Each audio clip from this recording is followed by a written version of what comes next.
भारत और जापान के जो प्राचीन सांस्कृतिक संबंध हैं और जो अगले वर्ष भारत और जापान के राजनयिक संबंधों के 75 वर्ष पूरे होने वाले हैं, उन संबंधों को और मजबूती प्रदान करने के फ्यूचर एम्बेसडर के रूप में यहाँ पर वहाँ की युवा पीढ़ी बैठी हुई है। स्वाभाविक रूप से एक और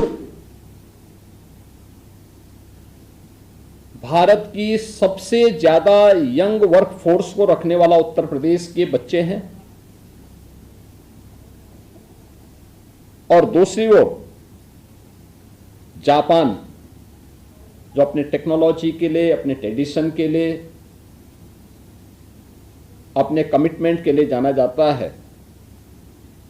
वहां से जुड़े हुए बच्चे हैं। एक बच्चा लखनऊ के किसी गांव से आया है और दूसरा जापान के किसी गांव से। एक हिंदी बोलता है, दूसरा जापानी, पर दोनों के बीच में एक चीज समान रूप से है, और वह है कि दोनों अभी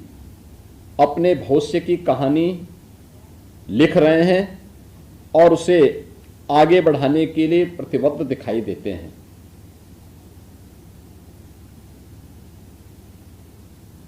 जापान से आए हुए जो हमारे युवा मित्र हैं,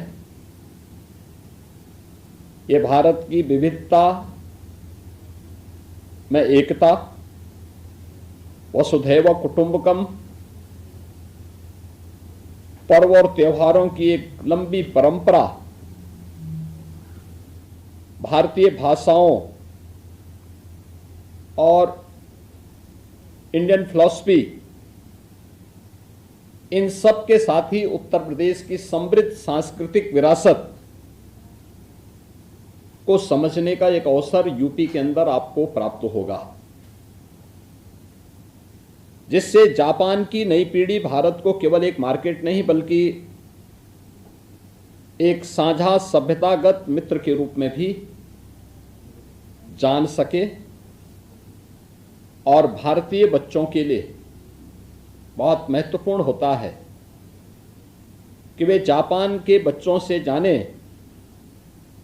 वर्क कल्चर क्या होता है, लाइफ फिलॉसफी क्या होती है, जापानी डिसिप्लिन क्या है, ikigai, team work, mutual respect, cleanliness, punctuality, traditional arts and festival को समझने का यह एक अवसर भी होता है। यही तो इस एक्सचेंज के प्रोग्राम की हमारी सबसे बड़ी ताकत है, एक दूसरे से सीखना। आप अपनी अपनी अच्छी बातों को साझा करेंगे, दोनों देशों की शिक्षा व्यवस्था, संस्कृति और जीवन पद्धति को करीब से समझने का एक अवसर है। जापान की फिलॉसफी यानी सामाजिक सामंजस्य हमें सिखाता है कि समाज साथ साथ मिलकर के आगे बढ़े, और भारत की संस्कृति वसुधैव कुटुंबकम, जिसमें पूरी दुनिया को एक परिवार के रूप में हमने मान्यता दी है,